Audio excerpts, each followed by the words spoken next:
Happy New Year. It's 2026. We have just come out of the Christmas season and I had some time on my hands and I came up with something that I think is pretty good. We're gonna see what Rob thinks. I really wanted to make a fall syrup or a winter syrup that would go really good in old fashions, but not just a whiskey old fashioned, because an old fashioned, all it needs to be spirit, sugar, bitters, and water. That's still an old fashioned. So it doesn't have to be bourbon or rye. It can be whatever spirit you want it to be.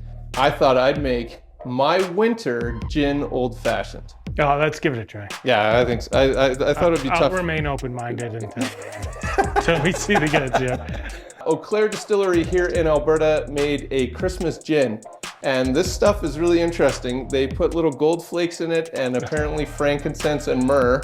Highly recommend trying it if you haven't already. Not sponsored, by the way, but open to a discussion. But again, open-minded. Open. And then we're using some orange juniper bitters. But the real headliner here is the syrup that I made. Spiced Demerara syrup.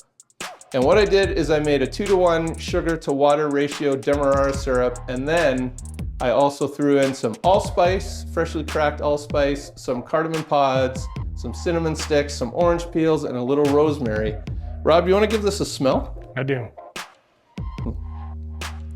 What do you think of that?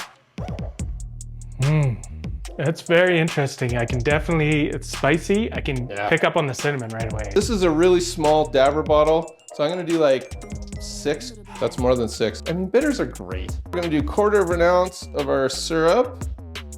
It really smells good. And then to that, we're gonna do 2 ounces of our Christmas gin. Once you have those ingredients in, we're gonna add some ice and give it a stir. Then we're gonna pour our cocktail over. Then we're gonna garnish with an orange peel, but not just an orange peel. Hit up the sides. So just give this a little twist, drop her in there. But then we're not done yet. One of the things that I think will really elevate this was to toast a little bit of rosemary. So I got a sprig of rosemary, got my flame, and we're just gonna gently toast this up. I'll just drop that in there. And there you have Al's Christmas Old Fashioned.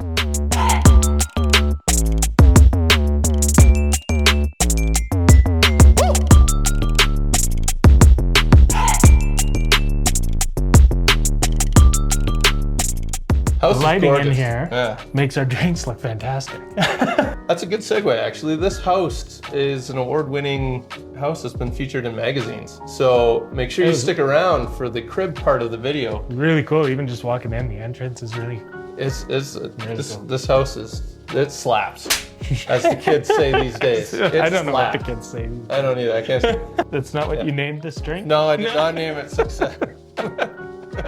Well, I know you're a fan of old fashions, usually whiskey based, so I'll be interested to see. Yeah, I don't know if I've ever tried changing that part of it up, so that'll be fun to compare. But this has a lot going on, so it's going to be a fair departure from what we're used to. Don't forget the gold, frankincense, and myrrh. Yeah, I mean, gotta be honest, I haven't really had gold in my food. No, I don't think I have.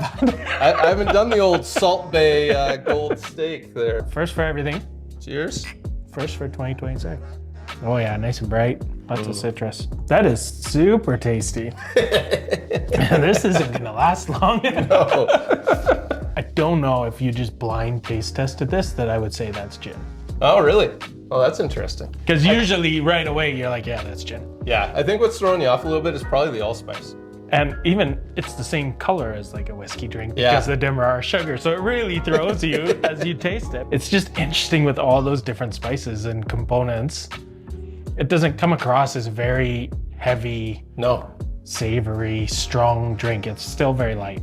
I think it's great for this time of year. I don't think I'd want one of these in the summer, but even though it is light, it's still not like a kind of a summery flavor. Like it is very much a, that's it's winter. Comforting, yeah, and I think that syrupiness really kind of lends itself to that. Nice. Glad you like it, bud. Good little invention here. I'm not gonna say that I was worried about it because we're yet to do one that you don't like. Yeah, pretty easy sell, I think. Yeah, that's good. Al's Winter Old Fashioned. Make sure you try it for yourself. Yeah, definitely. And if you're offended because we didn't use whiskey, We've used whiskey many times. We have, yeah. And calling it an old fashioned, I guess we should specify. Then that's fine. I don't want to hear about it. Is it a new fashioned maybe? It's a new fashion. Thanks so much for watching and joining us on Cocktails and Cribs.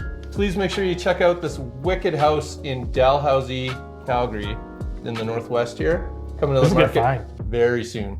Yeah. I like this location too, up on the hill a little bit. Fantastic. Feels good. Fantastic. Happy New Year. Happy New Year. Have you ever flipped open one of those house magazines and been like, man, I would love to live there? We are in a house in Dalhousie that has been carefully and thoughtfully designed and has featured in magazines. It is absolutely stunning. There are renovations everywhere in this house. The kitchen's been completely redesigned. It features a Sub-Zero fridge and a Thermidor gas stove, beautiful granite. There's 2 bedrooms upstairs, and the primary suite is in the basement, and it is beautiful. They kept the original hardwood and refinished it, which is super hard to find these days. It also has a double detached garage that's oversized and insulated. Next to that, it's got a spot for your RV or boat. Plus, it's on a huge corner lot.